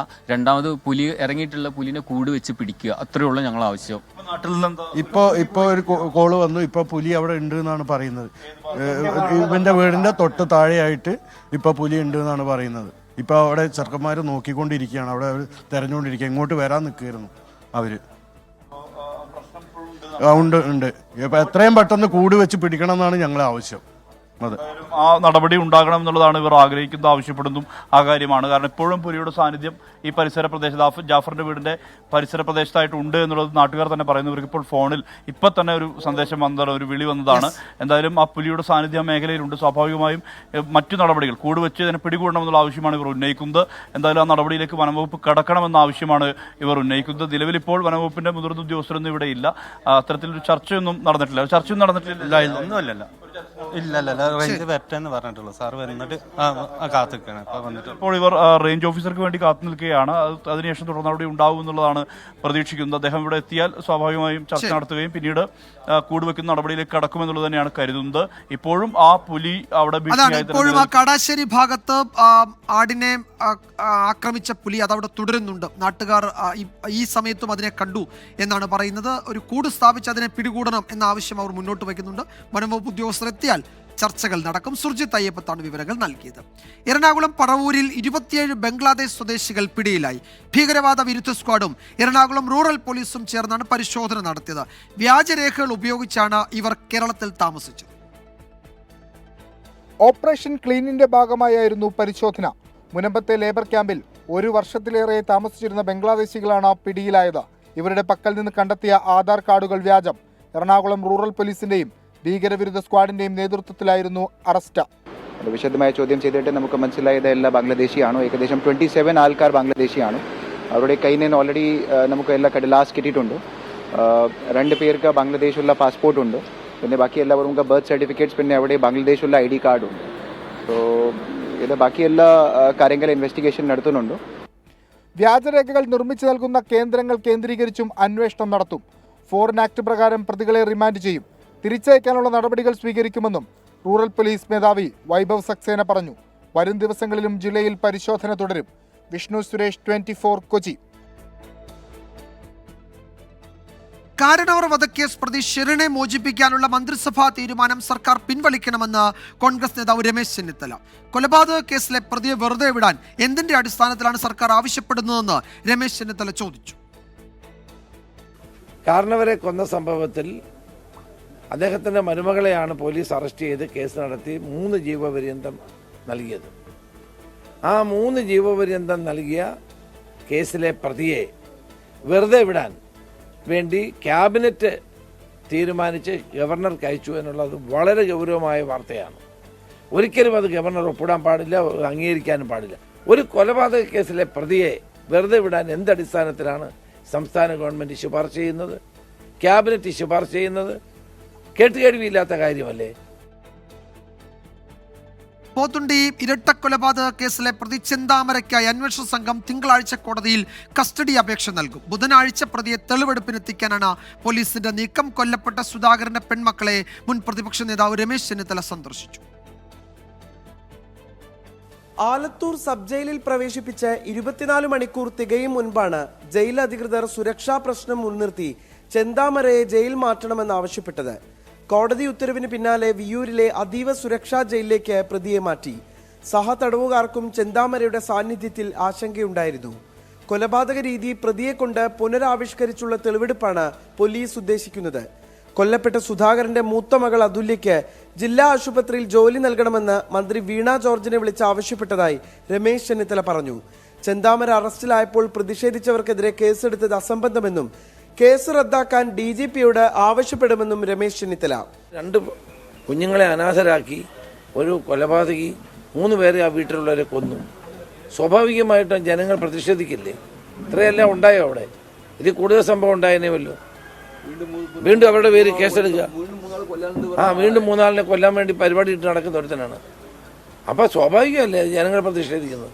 അതുകൊണ്ട് ആ കേസ് മുന്നോട്ട് കൊണ്ടുപോകരുതെന്ന് ഞാൻ DGPയോട് ആവശ്യപ്പെട്ടു.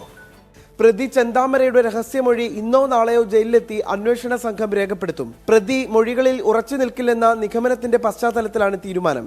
24 പാലക്കാട്. ഡൽഹി നിയമസഭാ തെരഞ്ഞെടുപ്പിൽ യമുന നദിയുടെ പേരിൽ വിവാദം ചൂടുപിടിക്കുന്നു. നദിയിൽ ഹരിയാന വിഷം കലർത്തിയെന്ന പരാമർശത്തിൽ അരവിന്ദ് കെജ്രിവാൾ തെരഞ്ഞെടുപ്പ് കമ്മീഷന് മുന്നിൽ ഹാജരായി.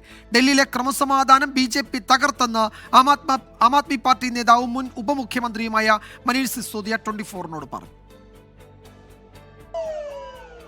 യമുന നദിയിൽ ഹരിയാന വിഷം കലർത്തിയെന്ന പരാമർശത്തിലാണ് തെരഞ്ഞെടുപ്പ് കമ്മീഷന് മുന്നിൽ അരവിന്ദ് കെജ്രിവാൾ ഹാജരായത്.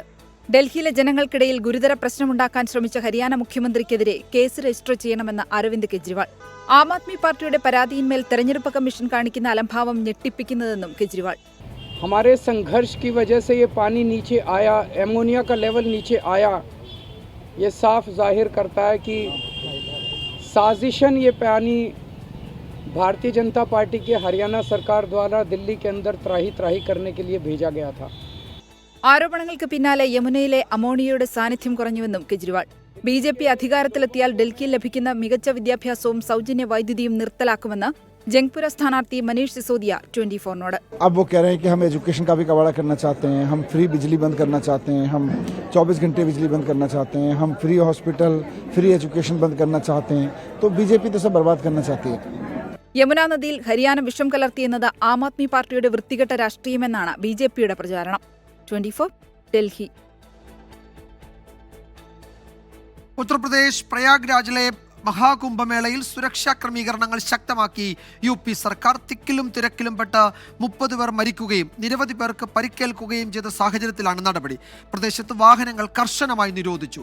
VVIP പാസുകൾ റദ്ദാക്കി. മേളയിലേക്കും തിരിച്ചും വൺവേ ക്രമീകരണം ഏർപ്പെടുത്തി. ത്രിവേണി സംഗമത്തിൽ പ്രധാന സ്നാനങ്ങൾ നടക്കുന്ന ദിവസങ്ങളിലും പ്രത്യേക ക്രമീകരണം ഏർപ്പെടുത്തിയിട്ടുണ്ട്. മുണ്ടക്കൈ ചുരൽമല ദുരന്ത ബാധിതരുടെ പുനരധിവാസത്തിൽ ഹാരിസൺ മലയാളത്തിന്റെ നടപടിക്കെതിരെ ആക്ഷൻ കൗൺസിൽ രംഗത്ത്. സ്ഥലം ഏറ്റെടുപ്പിനെതിരായ അപ്പീൽ ഹാരിസൺ മലയാളം പിൻവലിച്ചില്ലെങ്കിൽ എസ്റ്റേറ്റ് കൈയേറുമെന്നാണ് മുന്നറിയിപ്പ്. ദുരന്ത ബാധിതരിൽ 90% പേരും എസ്റ്റേറ്റുമായി ബന്ധപ്പെട്ടവരാണെന്നും action council chairman Manoj JM 24നോട് പറഞ്ഞു. ടൗൺഷിപ്പിന്റെ സ്ഥലം ഏറ്റെടുപ്പിനെതിരെ ഹാരിസൺ മലയാളം കോടതിയെ സമീപിച്ചിരുന്നു. ഈ സാഹചര്യത്തിലാണ് പ്രതിഷേധം ശക്തമാക്കാൻ ആക്ഷൻ കൗൺസിൽ തീരുമാനം. ദുരന്തബാധിതരിൽ 90% പേരും എസ്റ്റേറ്റുമായി ബന്ധപ്പെട്ടവരാണ്. സർക്കാരുമായി അനുരഞ്ജനത്തിന് എസ്റ്റേറ്റ് ഉടമകൾ തയ്യാറാകണം. ഇതിന് തയ്യാറാകാത്ത പക്ഷം എസ്റ്റേറ്റ് കയ്യേറുമെന്ന് ആക്ഷൻ കൗൺസിലിന്റെ മുന്നറിയിപ്പ്. ഞങ്ങൾ സർക്കാരിനെതിരെ നയിക്കുന്ന സമരത്തിന്റെ 10 മടങ്ങ് എസ്റ്റേറ്റിനെതിരെ ഞങ്ങൾ സമരത്തിലുണ്ടാവും. ഞങ്ങൾ ഭൂമി കയ്യേറും. ആ ഭൂമിയിൽ ഞങ്ങൾ ഇപ്പോൾ 10 സെന്റ് വിട്ടുകൊടുക്കാൻ തയ്യാറാകാത്ത HMLന് വൻ നഷ്ടം ഉണ്ടാവും. അത് ഞങ്ങൾ ഇതൊരു മുന്നറിയിപ്പായിട്ട് എസ്റ്റേറ്റ് എടുക്കണമെന്നാണ് ഞങ്ങൾക്ക് പറയാനുള്ളത്. സർക്കാരിനെതിരായ പ്രതിഷേധത്തിന്റെ 10 മടങ്ങ് പ്രതിഷേധം HMLനെതിരെ ഉയരുമെന്നും ആക്ഷൻ കൗൺസിൽ ഭാരവാഹികൾ വ്യക്തമാക്കി. 5 സെന്റ് ഭൂമിയിൽ വീട് എന്ന സർക്കാർ പ്രഖ്യാപനം അംഗീകരിക്കില്ല. കൽപ്പറ്റ എൽസ്റ്റൺ എസ്റ്റേറ്റിലും 10 സെന്റ് ഭൂമിയിൽ വീട് നിർമ്മിക്കണമെന്നും ആക്ഷൻ കൗൺസിൽ ആവശ്യപ്പെട്ടു. 24 വയനാട്. ബജറ്റ് വിഹിതം പകുതിയായി കുറച്ചതോടെ ന്യൂനപക്ഷ ക്ഷേമ വകുപ്പിന് കീഴിലുള്ള വിദ്യാഭ്യാസ സ്കോളർഷിപ്പുകൾ കടുത്ത പ്രതിസന്ധിയിൽ. വകയിരുത്തിയ തുക പകുതിയായി വെട്ടിക്കുറച്ചതോടെ ഗുണഭോക്താക്കളുടെ എണ്ണവും പകുതിയായി കുറയ്ക്കേണ്ടി വരുമെന്ന് ന്യൂനപക്ഷ ക്ഷേമ വകുപ്പ് അറിയിച്ചു. ന്യൂനപക്ഷ വിഭാഗങ്ങളിൽപ്പെട്ട മിടുക്കരായ വിദ്യാർത്ഥികളെ സഹായിക്കുന്നതിന് വേണ്ടി ന്യൂനപക്ഷ ക്ഷേമ വകുപ്പിന് കീഴിൽ 11 സ്കോളർഷിപ്പുകളുണ്ട്. 13.62 കോടി രൂപയാണ് ഇതിനായി ബജറ്റിൽ വകയിരുത്തിയിരിക്കുന്നത്. സാമ്പത്തിക പ്രതിസന്ധി കണക്കിലെടുത്ത് വകുപ്പുകളുടെ ബജറ്റ് വിഹിതം 50% വെട്ടിക്കുറച്ചതോടെ സ്കോളർഷിപ്പ് വിഹിതവും പകുതിയായി. കേരളത്തിന്റെ ആദ്യ വിദ്യാഭ്യാസ മന്ത്രി ജോസഫ് മുണ്ടശ്ശേരിയുടെ സ്മരണയ്ക്കായുള്ള സ്കോളർഷിപ്പിന് മാത്രം 5.24 കോടി രൂപയാണ് ഇക്കൊല്ലം വകയിരുത്തിയിരിക്കുന്നത്. ഏറ്റവും കൂടുതൽ തുക നീക്കിവച്ചിരിക്കുന്ന മുണ്ടശ്ശേരി സ്കോളർഷിപ്പിന്റെ തുകയും പകുതിയായി. SSLCക്ക് എല്ലാ വിഷയത്തിലും A+ വാങ്ങിയ കുട്ടികൾക്ക് 10,000 രൂപ വീതവും +2നും വൊക്കേഷണൽ ഹയർ സെക്കൻഡറിക്കും 80% മാർക്ക് വാങ്ങുന്ന കുട്ടികൾക്ക് 15,000 രൂപ വീതവും നൽകുന്ന പദ്ധതിയാണിത്. നീക്കിവെച്ച തുക പകുതിയായതോടെ സ്കോളർഷിപ്പിന് അപേക്ഷിക്കുന്ന എല്ലാ വിദ്യാർത്ഥികൾക്കും പഠന സഹായം അനുവദിക്കാൻ കഴിയാത്ത സ്ഥിതിയാണുള്ളത്. ഒന്നുകിൽ അപേക്ഷിക്കുന്നവരിൽ പകുതി കുട്ടികൾക്ക് മാത്രം തുക നൽകുക, അല്ലെങ്കിൽ സ്കോളർഷിപ്പ് തുക വെട്ടിക്കുറയ്ക്കുക. ഇതാണ് ന്യൂനപക്ഷ വകുപ്പിന് മുന്നിലുള്ള പോംവഴി. APJ Abdul Kalam, Mother Teresa എന്നിവരുടെ പേരിലുള്ള ഇതര സ്കോളർഷിപ്പ് പദ്ധതികളും സമാനമായ പ്രതിസന്ധിയാണ് നേരിടുന്നത്. ന്യൂനപക്ഷ ക്ഷേമ വകുപ്പിന് കീഴിലുള്ള മറ്റേതെങ്കിലും പദ്ധതിക്ക് നീക്കിവച്ചിരിക്കുന്ന പണം സ്കോളർഷിപ്പിലേക്ക് വകമാറ്റാനാകുമോ എന്ന് ആലോചിക്കുന്നുണ്ട്. 24 തിരുവനന്തപുരം.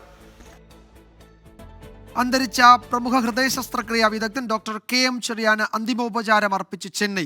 തമിഴ്നാട്, ഗോവ ഗവർണർമാരും വിവിധ മേഖലകളിൽ നിന്നുള്ള പ്രമുഖരും KM ചെറിയാന് വിട നൽകാനെത്തി. KM ചെറിയാന്റെ സംഭാവനകൾക്ക് മതിയായ പ്രാധാന്യം ലഭിക്കണമെന്ന് ഗോവ ഗവർണർ PS ശ്രീധരൻപിള്ള പറഞ്ഞു. രാവിലെ 9 മണിക്ക് ചെന്നൈ മോഗപ്പയറിലെ ഫ്രോണ്ടിയർ ആശുപത്രിയിൽ തുടങ്ങിയ പൊതുദർശനത്തിലേക്ക് അണമുറിയാത്ത ജനപ്രവാഹമാണ്. ഡോക്ടർ KM ചെറിയാന്റെ വിദ്യാർത്ഥികളും സഹപ്രവർത്തകരും സുഹൃത്തുക്കളുമൊക്കെ അവസാനമായി അദ്ദേഹത്തെ ഒരു നോക്ക് കാണാനെത്തി. അദ്ദേഹം ജീവിതത്തിലേക്ക് കൈപിടിച്ചു കയറ്റിയവരും കരുതലായവരുമൊക്കെ നിറകണ്ണുകളോടെ യാത്ര ചൊല്ലി. തമിഴ്നാട് ഗവർണർ RN രവിയും ഗോവ ഗവർണർ PS ശ്രീധരൻപിള്ളയും അന്തിമോപചാരമർപ്പിച്ചു. ഡോക്ടർ KM ചെറിയാന്റെ സംഭാവനകൾ വിസ്മൃതിയിലാകാൻ അനുവദിക്കരുതെന്ന് അഡ്വക്കേറ്റ് PS ശ്രീധരൻപിള്ള. ജനങ്ങൾ അറിയണം, ഇങ്ങനെയൊക്കെ ചെയ്ത ആളുകൾ വിസ്മൃതിയിലേക്ക് ആരും അറിയാതെ പോയിക്കൂടാ. അദ്ദേഹത്തിൻ്റെ ദേഹവിയോഗത്തെ തുടർന്ന് ഇന്നിപ്പം അത് ആണെങ്കിൽ പോലും നമ്മൾ എല്ലാവരും കൂടെ ചെന്ന് ശ്രമിക്കണം. അതിന് ഗോവ രാജ്ഭവൻ്റെ പൂർണ്ണമായ പിന്തുണ ഉണ്ടാകും.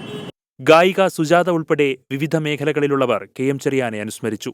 നാളെ രാവിലെ 10 മണിയോടെ മൃതദേഹം ടൈലേഴ്സ് റോഡിലെ വസതിയിലെത്തിക്കും. 12 മണിക്ക് കിൽപോക്കിലെ സെമിത്തേരിയിലാണ് സംസ്കാരം. 24 ചെന്നൈ. രാഷ്ട്രപതിയുടെ നയപ്രഖ്യാപന പ്രസംഗത്തിൽ സോണിയാഗാന്ധി നടത്തിയ പരാമർശം വിവാദത്തിൽ. പ്രസിഡന്റ് വായിച്ച് ക്ഷീണിച്ചെന്നും സംസാരിക്കാൻ പോലും വയ്യാതായി എന്നുമായിരുന്നു സോണിയാഗാന്ധി പറഞ്ഞത്. പരാമർശത്തിനെതിരെ BJP രംഗത്തെത്തിയിട്ടുണ്ട്. No comment. No, the president was getting very tired by the end. Repeating the same thing again and again. No, she could hardly speak, poor thing. थोड़ा पीछे हो जाइए, थोड़ा पीछे हो जाइए. आ रही गाड़ी तो क्या करें?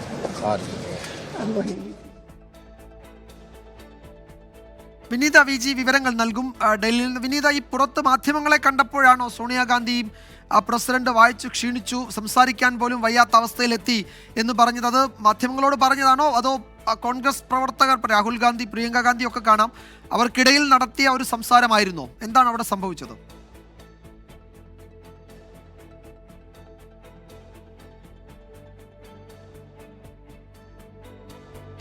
വിനീത, കേൾക്കാമെങ്കിൽ ഇത് പാർലമെന്റിന് പുറത്ത് ഈ പ്രസംഗത്തിന് ശേഷം നടത്തിയ ഒരു പരാമർശമാണോ അതോ കോൺഗ്രസ് ഇപ്പോൾ നേതാക്കൾക്കിടയിൽ, കോൺഗ്രസ് MPമാരുടെ ഇടയിൽ നടത്തിയ ഒരു പരാമർശമാണോ? എന്താണ് അവിടെ സംഭവിച്ചത് വിനീത?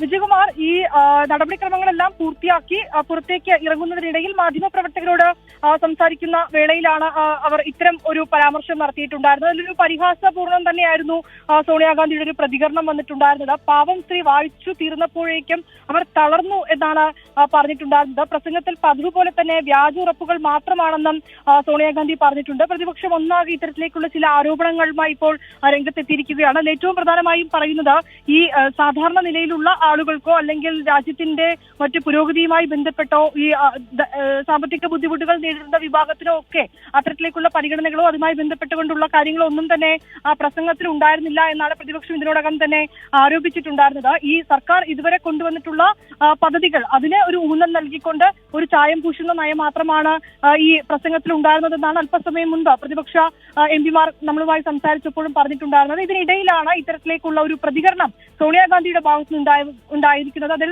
പറഞ്ഞിരിക്കുന്നത് ഇങ്ങനെയാണ്: പാവം സ്ത്രീ അത് വായിച്ചു തീർന്നപ്പോഴേക്കും തളർന്നു എന്നാണ് പറഞ്ഞിട്ടുണ്ടായിരുന്നത്. ഒപ്പം തന്നെ രാഹുൽ ഗാന്ധിയുടെയും ഒരു പ്രതികരണം ഈ ഘട്ടത്തിൽ നമുക്ക് ലഭ്യമായിട്ടുണ്ട്. പൊള്ളയായ വാഗ്ദാനങ്ങൾ ആവർത്തിക്കപ്പെട്ടു എന്നാണ് രാഹുൽ ഗാന്ധിയും പറഞ്ഞിട്ടുണ്ടായിരുന്നത്. പ്രധാനമന്ത്രിക്ക് മറുപടിയുമായി പ്രിയങ്ക ഗാന്ധിയും രംഗത്തെത്തിയിട്ടുണ്ട്. ജനങ്ങളുടെ സംസാരിച്ച പ്രധാനമന്ത്രി ജനങ്ങളെ ബാധിക്കുന്ന വിഷയങ്ങളിൽ കഴിഞ്ഞ തവണയും ചർച്ച അനുവദിച്ചിരുന്നില്ല എന്നുള്ളതായിരുന്നു പ്രിയങ്ക ഗാന്ധിയുടെയും ഒരു പ്രതികരണം ഉണ്ടായിരുന്നത്.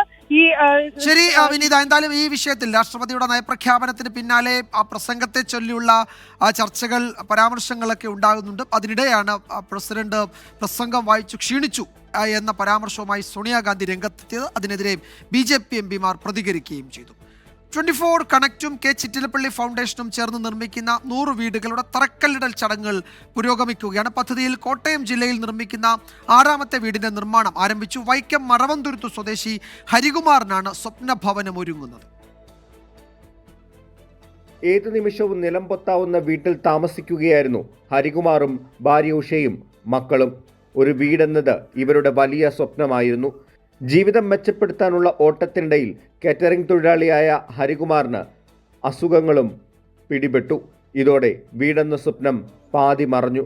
പിന്നാലെ തകർന്നു വീഴാറായ വീട്ടിൽ നിന്നും 2 മക്കളുമായി വാടക വീട്ടിലേക്ക് മാറേണ്ടിയും വന്നു.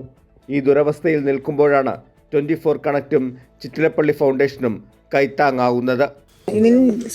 സന്തോഷമുണ്ട്. ഇടിഞ്ഞു പോയ വീടായിരുന്നു അത്. ഈ തന്നതിൽ എനിക്ക് വളരെ സന്തോഷമുണ്ട്. തറക്കല്ലിടിയിൽ ചടങ്ങിൽ Maravanthuruthu panchayat president Preethi, Vaikom Sree Mahadeva college managing director PGM Nair, manager B Maya, panchayat vice president V T Prathapan, ward member Suresh Kumar എന്നിവർ പങ്കെടുത്തു. പാവപ്പെട്ട കുടുംബമായ ഹരിച്ചേട്ടന് തന്നെ ഈ വീട് ലഭിച്ചതിൽ വളരെയധികം സന്തോഷമുണ്ട്. വളരെ വലിയൊരു സേവനമാണ് കെ ചിറ്റിലപ്പള്ളിയും അതുപോലെ 24 കണക്റ്റും ചേർന്ന് ചെയ്യുന്നത്. പഞ്ചായത്തിൻ്റെ ഉൾപ്പെടെയുള്ള ആളുകളുടെ സഹകരണം, മറ്റ് പൊതു സമൂഹത്തിൻ്റെ പിന്തുണ എല്ലാം ഇക്കാര്യത്തിന് കിട്ടുന്നുണ്ട്. വളരെ പാവപ്പെട്ട ആളുകൾക്കാണ് ഇതെല്ലാം ലഭിക്കുന്നത്. മറവന്തുരുത്ത് പഞ്ചായത്തിന് സമീപത്തായുള്ള സ്ഥലത്താണ് ഇവർക്ക് വീടൊരുങ്ങുന്നത്. വീട് നിർമ്മാണം ഉടൻ പൂർത്തിയാക്കി താക്കോൽ കൈമാറാനാണ് ലക്ഷ്യമിടുന്നത്. 24 കോട്ടയം. നോക്കാം ഇന്നത്തെ സ്വർണ്ണവില. ഇന്നത്തെ സ്വർണ്ണനിരക്ക് സമർപ്പിക്കുന്നത് സ്പർശ ഗോൾഡ് ആൻഡ് ഡയമണ്ട്സ്. ഡിജിറ്റലാകൂ ഇനി സ്പർശയോടൊപ്പം.